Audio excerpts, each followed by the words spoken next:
Juliette Castel, c'était écrit, roman autobiographique. Chapitre 15. La salle de code. Ils se sont vus et revus. À chaque fois ou presque, ils font l'amour. Sur le canapé de Nicolas ou sur le lit de sa chambre d'amis. Magali a pris l'habitude maintenant. Elle sait quoi faire, comment ça se passe, sans plus aucune appréhension. Sentir le corps de son amant sur le sien lui fait complètement tourner la tête. Elle en connaît désormais les moindres détails. Il lui suffit juste de fermer les yeux pour revoir son beau Nicolas, comme une photographie qu'elle garderait à disposition dans son esprit et dans son cœur. Parfois, en cours, elle se prend à penser à lui, à revoir leurs étreintes. Et les principes d'oxydoréduction, les logarithmes et les poilus dans leurs tranchées disparaissent d'un coup au profit du doux visage rieur, du large torse musclé ou encore des fesses rondes de son amant. Un samedi après-midi, Nicolas attend Magali à l'accueil de l'auto-école. Il est sur l'ordinateur. Cette fois-ci, sans explication, il ne l'emmène pas à l'étage chez lui, mais dans la salle de code. Celle-là même où ils se sont vus pour la première fois et où la jeune fille s'est éprise de lui. Nicolas soulève Magali du sol pour l'asseoir sur une des tables. Et il commence à l'embrasser. Il enlève le pull de l'adolescente en le faisant passer par-dessus sa tête. Il détache son pantalon et le lui retire. Culotte comprise. Magali fait de même de son côté. Alors il commence à l'embrasser sur toute la jambe. D'abord le pied, puis la cheville, les tibias, les cuisses, jusque dans le pli de laine et jusqu'au cœur de l'intimité de sa petite maîtresse. Ce n'est pas la première fois qu'il le fait. Les sensations sont différentes, mais ô combien tout aussi agréables. Magali s'allonge sur la table, les jambes pendantes autour des épaules de son compagnon pour se laisser aller à son plaisir. Puis il reprend son ascension de baiser. Le ventre, le nombril, la poitrine. Magali l'arrête. Elle descend de la table et l'installe à sa place. À elle maintenant de lui faire la même chose. Ce ne sera pas la première fois non plus. Très rapidement, après leur première étreinte, Magali, d'humeur intrépide, avait eu envie d'essayer. Elle avait commencé par embrasser le doux membre, puis avait carrément demandé à Nicolas si elle pouvait le cueillir tout entier. La lueur de désir qui s'était soudain faite dans le beau regard mordoré ne lui avait pas échappé, même si Nicolas avait répondu de manière désinvolte qu'elle faisait comme elle voulait et qu'il ne voulait surtout pas qu'elle se sente obligée de quoi que ce soit. Mais elle l'avait fait, et sans regret, comprenant immédiatement que ce genre de pratique plaisait énormément à son amant.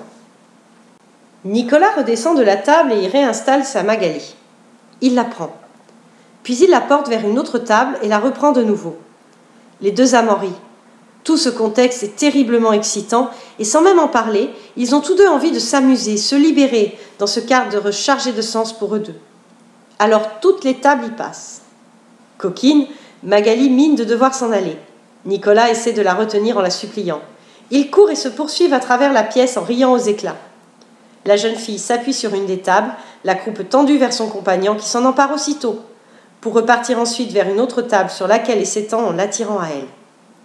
Complices et décomplexés, ils profitent l'un de l'autre en toute simplicité. Un très bon moment. Puis Nicolas allonge Magali à même le sol et la prend là, sur la moquette dure. Il ne rit plus, préférant se concentrer sur leur plaisir prêt à exploser.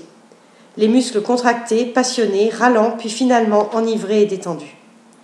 Ce n'est que plus tard, en se rhabillant, que Magali réalise qu'elle a mal au dos. Les frottements sur l'affreuse moquette lui ont brûlé un gros morceau de chair qui se retrouve ainsi mis à vif. Nicolas embrasse la blessure comme pour la soulager. Puis il serre contre lui la pauvre estropiée, à ne plus vouloir jamais la lâcher. « Tu es tellement merveilleuse et incroyable. Vraiment, je ne suis pas au bout de mes surprises avec toi. » Quelques jours plus tard, la mère de Magali, voyant sa fille sortir de la douche, s'inquiète devant la large et épaisse croûte qui trône au beau milieu de sa colonne vertébrale.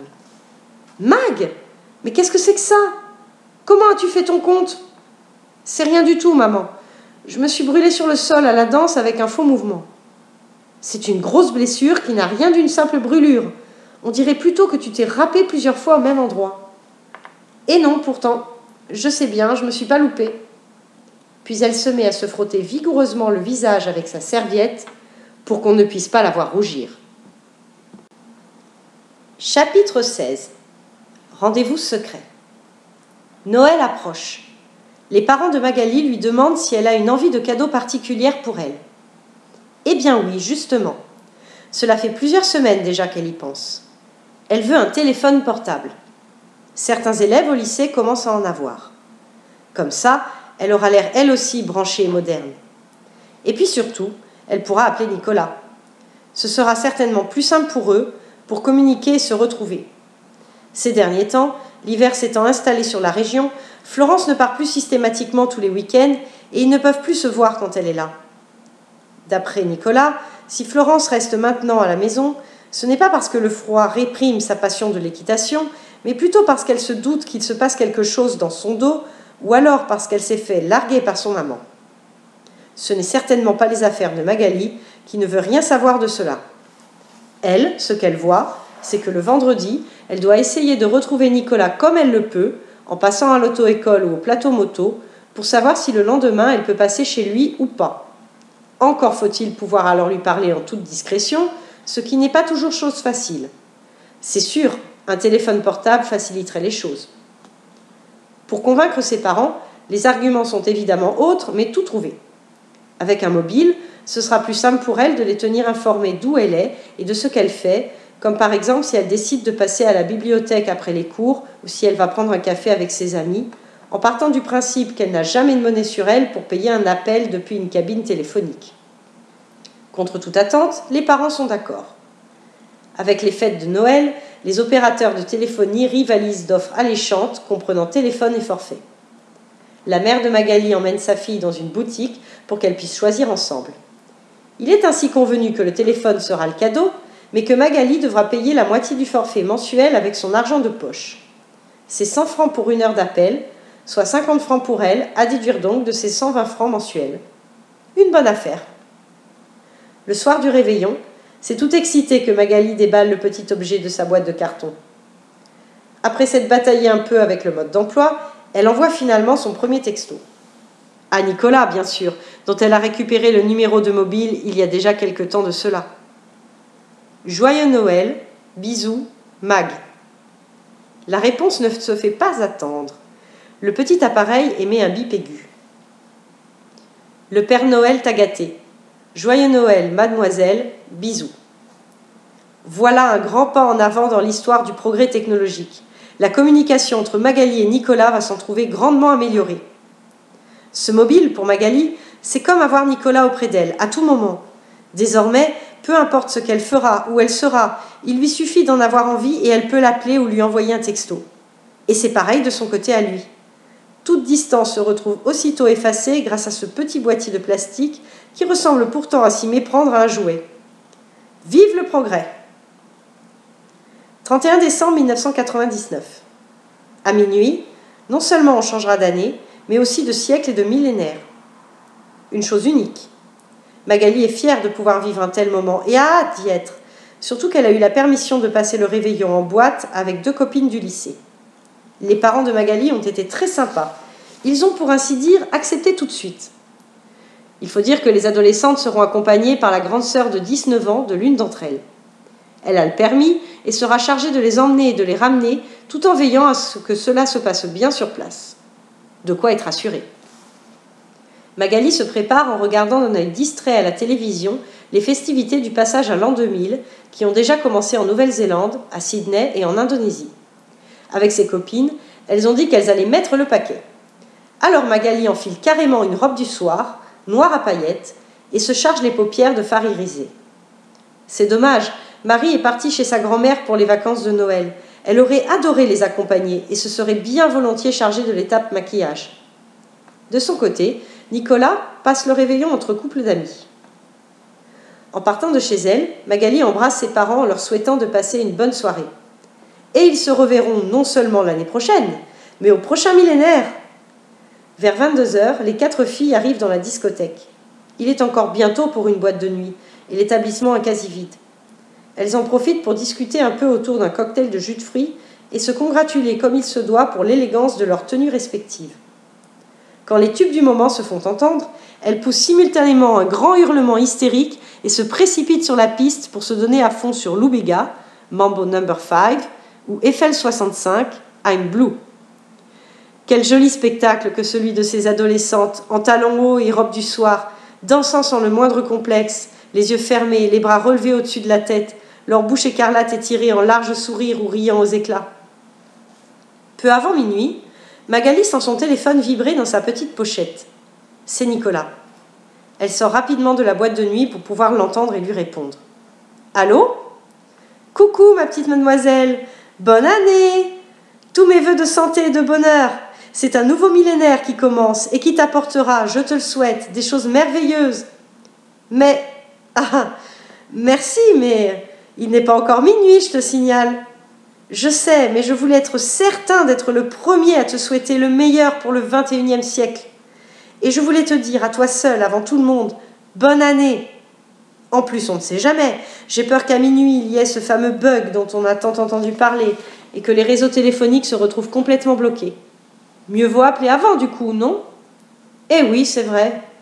En tout cas, le vendeur de téléphone nous a assuré à ma mère et à moi qu'il n'arrivera rien. Mais bonne année à toi aussi, Nico. Je t'envoie 2000 baisers. Tu passes une bonne soirée ? Sois sage quand même. Les discothèques ne sont pas des endroits toujours très bien fréquentés pour les gentilles jeunes filles, tu sais. Oui, ne t'inquiète pas. On reste entre nous, on danse, on s'amuse bien. Très bien, tant mieux. Demain, si tu peux, on essaie de se voir. Je veux te souhaiter la bonne année comme il se doit. De visu. Aucun problème. J'ai le repas de famille à midi, mais l'après-midi, je suis disponible. Moi aussi, j'ai envie de te voir. Encore une fois, tous mes meilleurs vœux. Je t'embrasse fort, fort, fort. Gros bisous.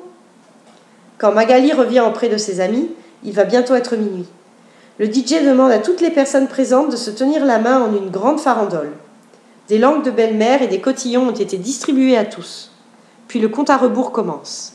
5, 4, 3, 2, 1. Bonne année! Vive le nouveau millénaire! Des cris et des acclamations fusent.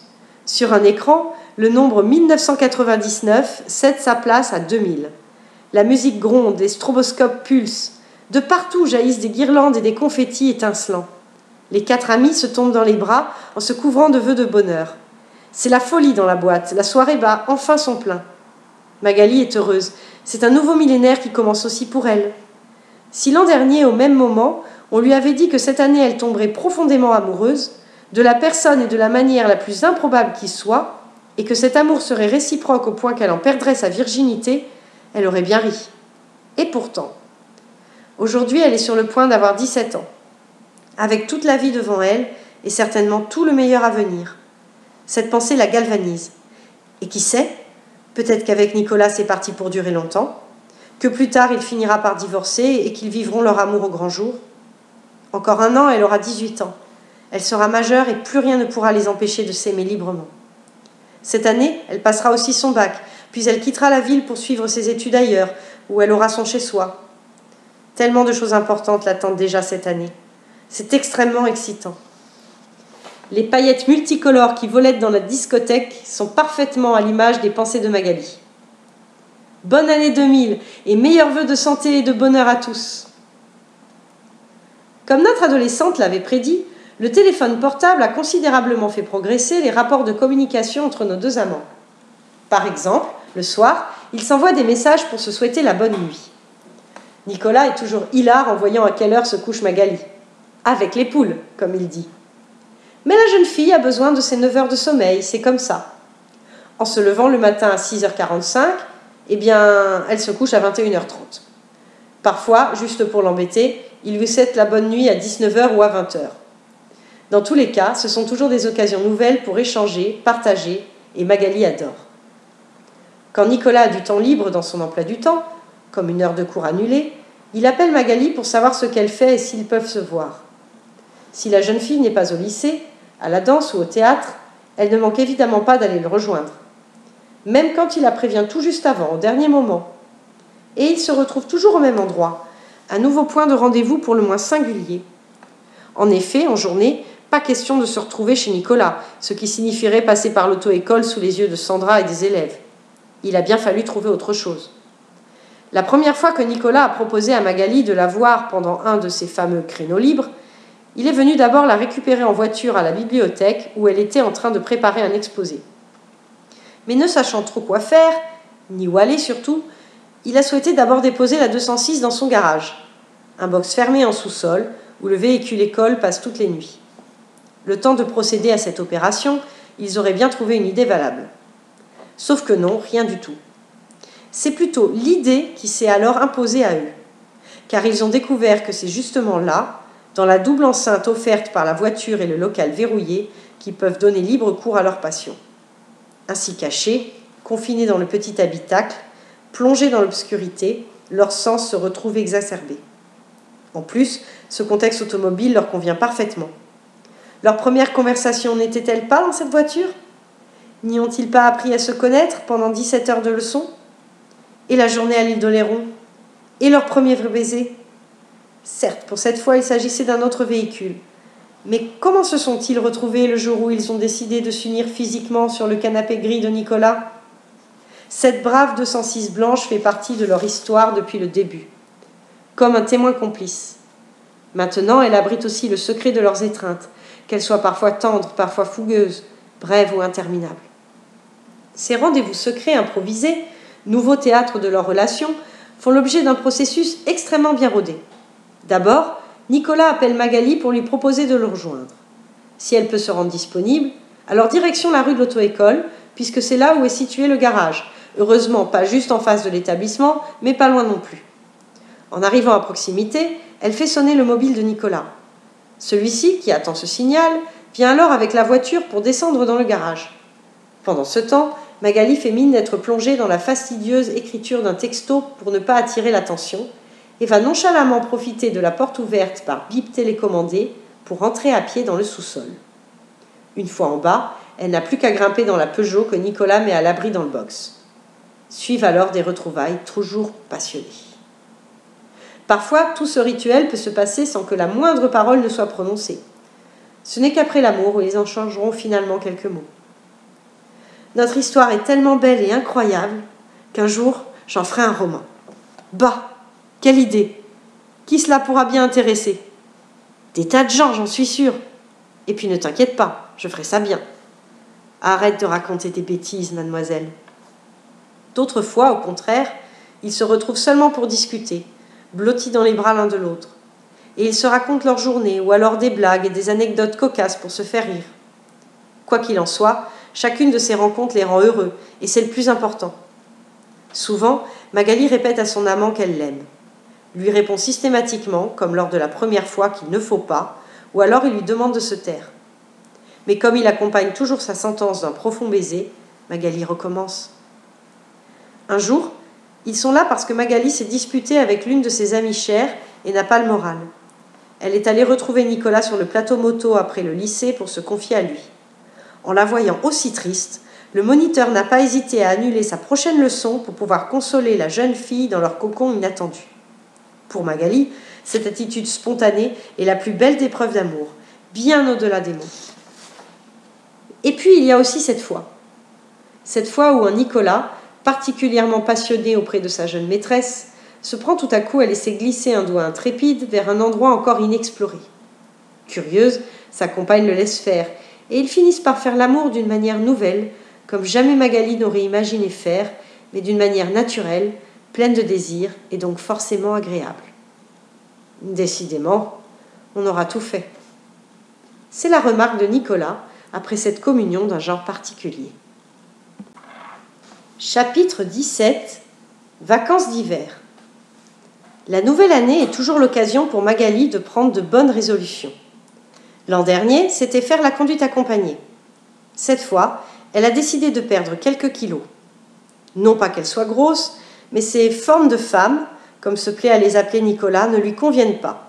Elle préférerait être plus longiligne. Emma est filiforme, et de l'avis de tous, c'est un pur canon. Florence aussi est bien mince. Avant de se décider, elle a demandé son avis à Nicolas pour savoir s'il ne la trouvait pas trop ronde. « Absolument pas. Tu es parfaite comme tu es, délicatement pulpeuse avec tes rondeurs fermes. Cependant, d'ici quelques années, si tu n'y prêtes pas attention, tu pourrais avoir tendance à prendre du poids peut-être. Mais tu as bien le temps de réagir d'ici là. » Bon, cette remarque suffit pour convaincre Magali de se lancer dans cette résolution de l'an 2000. Justement, une de ses copines de lycée qui était bien en chair encore à la rentrée, a suivi un régime que lui a donné un médecin nutritionniste et elle a complètement changé de silhouette depuis. Aujourd'hui, elle rentre dans du 38 et elle est magnifique. Magali a récupéré ce régime et est bien motivée pour le suivre.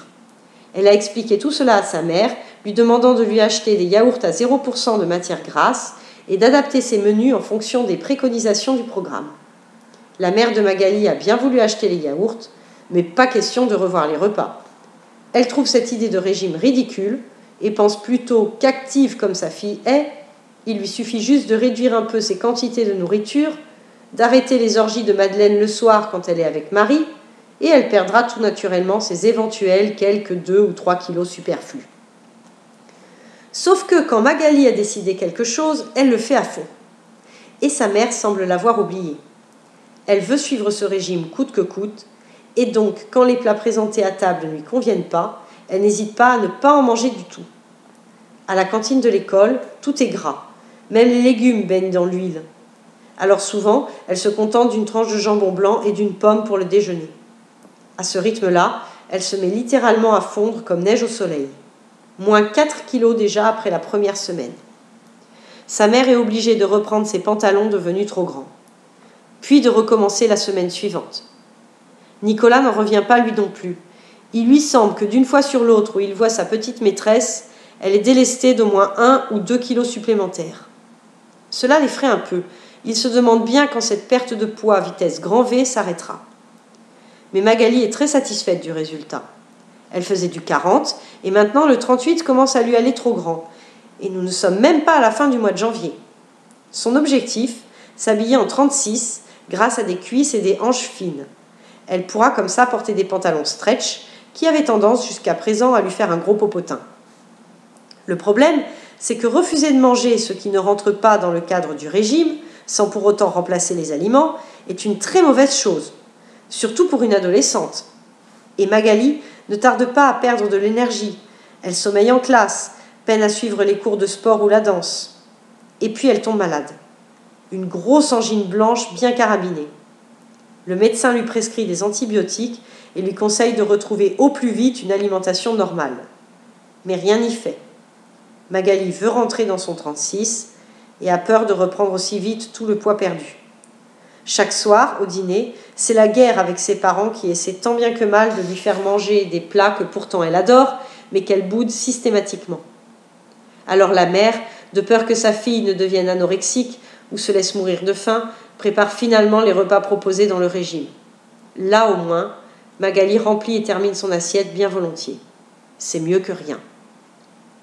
Un samedi soir, Magali est invitée aux 18 ans de son amie Aurélie, dont les parents sont sortis expressément pour laisser la maison aux jeunes.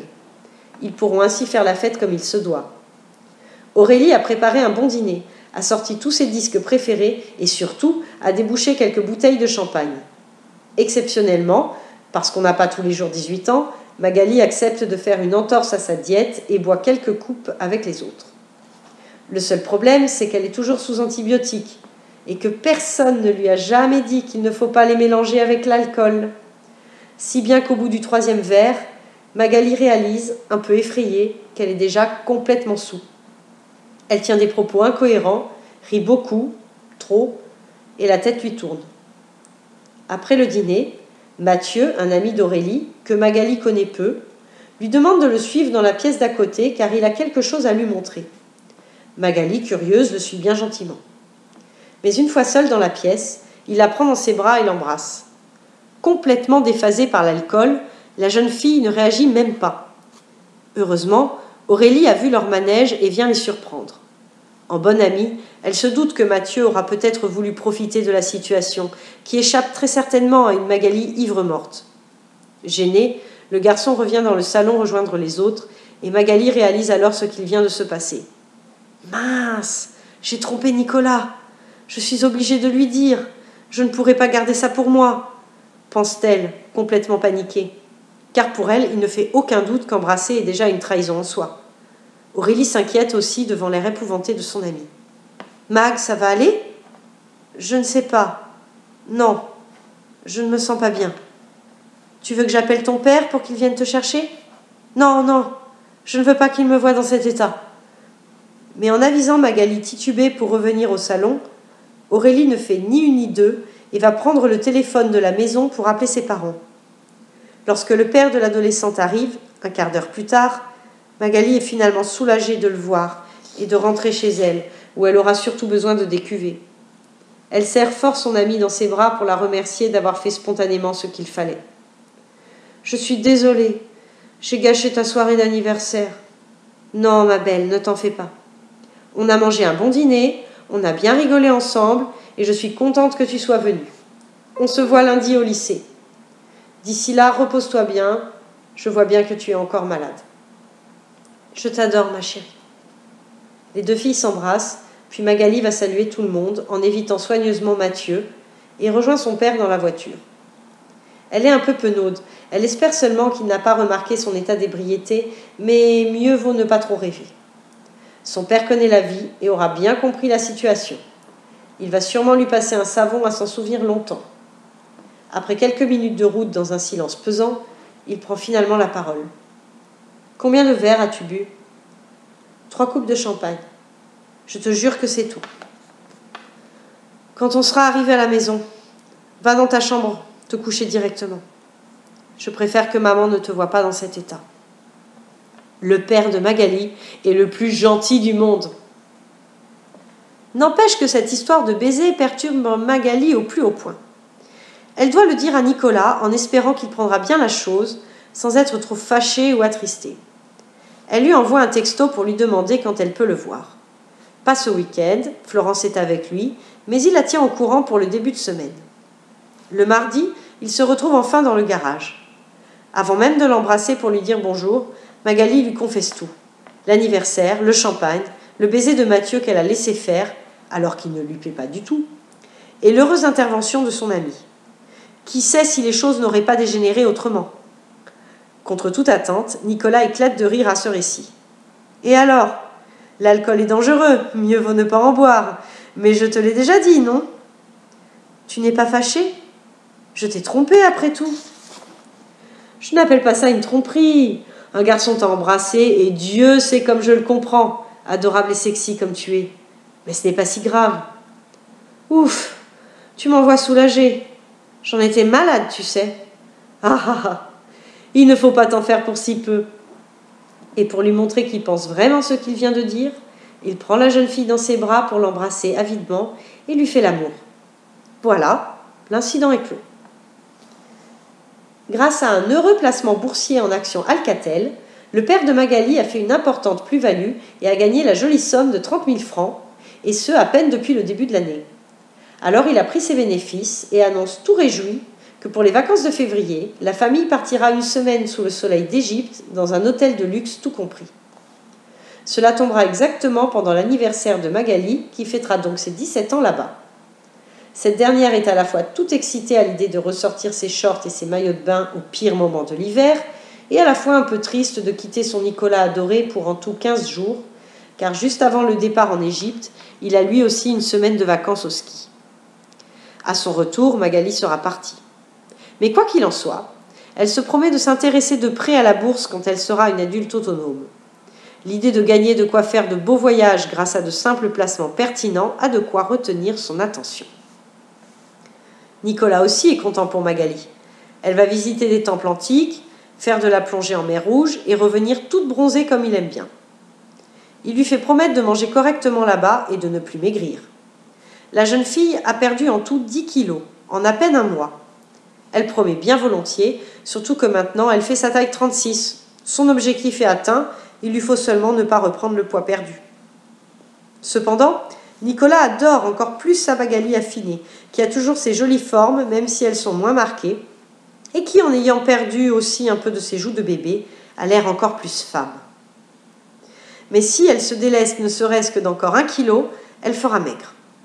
La limite a été atteinte et il s'agit de ne pas aller au-delà. Le départ de Nicolas pour le ski approche. Il partira demain matin très tôt. Nous sommes vendredi après-midi et Nicolas appelle Magali après les cours pour lui dire au revoir. Malheureusement, il travaillera sans pause jusqu'au soir et sans cours sur le plateau moto. Ils ne pourront donc pas se voir du tout, contrairement à ce qu'ils avaient pensé. Il a l'air vraiment triste au téléphone en le lui annonçant. Et Magali ne cache pas non plus sa déception de ne pas pouvoir l'embrasser et l'étreindre une dernière fois avant ces 2 longues semaines de séparation. Pour se changer les idées, elle demande à sa mère si elles peuvent sortir faire les boutiques du centre-ville toutes les 2. Et à peine se sont-elles mises en route, dans la voiture familiale, que Nicolas rappelle de nouveau. « Mag, j'ai annulé mon prochain cours. Viens vite au parking si tu peux. »« C'est vrai ? Mais c'est super. J'arrive tout de suite. » Puis en raccrochant. « Maman, Aurélie a quelque chose de très important à me dire. Je suis désolée. Je vais la rejoindre dans un café et on ira faire les magasins ensemble plus tard ou demain. Je serai rentrée pour 19h, ne t'inquiète pas. » Et sans laisser à sa mère le temps de répondre, elle descend du véhicule pour vite rejoindre son amoureux. D'abord, aller à côté du parking, faire sonner son mobile, prendre un air détaché. Le voici. Le cœur de Magali s'emballe en voyant approcher sa chère 206. La porte automatique du garage s'ouvre, elle s'engouffre à l'intérieur et descend. Nicolas la dépasse avec la Peugeot qu'il dépose devant le box le temps de l'ouvrir. Ils s'échangent un sourire radieux de retrouvailles surprises. La voiture bien à l'abri dans son box, elle s'installe sur le siège passager. Nicolas vient la rejoindre après avoir soigneusement fermé la porte et ils tombent dans les bras l'un de l'autre. « Je suis tellement contente que tu aies annulé ton cours. J'étais désespérée à l'idée de ne pas pouvoir te voir. Je ne pouvais pas te laisser comme ça, mon adorable mademoiselle. Tu vas me manquer à moi aussi, tu sais. » Commencent alors les langoureux baisers. Magali caresse tout le corps de son amant, comme pour en apprendre par cœur les contours avant leur séparation. Elle sent la toile du jean tendue et défait prestement la ceinture. Sa main plonge pour venir saluer l'expression de la virilité de Nicolas. Elle sait que ce qu'elle fait lui plaît, en entendant son souffle s'accélérer. Puis Nicolas la plaque contre le dossier de son siège, qui l'abaisse d'un coup, la mettant alors en position allongée. « C'est pas vrai, je t'aime trop. » Magali n'en revient pas. Nicolas vient de lui dire qu'il l'aimait. Ces petits mots, émanant de la bouche de son grand amour, ont un parfum de magie. Elle lui retire vivement pull et t-shirt, tandis qu'il fait de même pour elle et laisse échapper un râle de bonheur en sentant enfin leur peau se mêler. « Je t'aime, moi aussi. » Ils s'embrassent avec fougue. Magali voudrait comme absorber son bien-aimé pour qu'il reste définitivement avec elle le temps de ses vacances. Il entre en elle et c'est l'osmose absolue. Ils font l'amour avec passion. Et Magali ressent le plaisir habituel d'accueillir son amant. À chaque mouvement, il devient plus intense. Mais cette fois est différente. Elle se sent étrangement galvanisée, avide des coups de rein de son partenaire qui la font frissonner. Sa respiration se fait plus courte et c'est tous ses muscles qui se tendent. Le plaisir monte encore, jamais il n'a été aussi soutenu. C'est comme si elle se retrouvait transportée dans un autre monde, un monde merveilleux. Le sang afflue dans tout son corps et elle sent les battements de son cœur jusque dans son intimité, jusqu'à se tétaniser complètement et à crier. À cet instant, Magali en a presque oublié qui elle est et où elle est.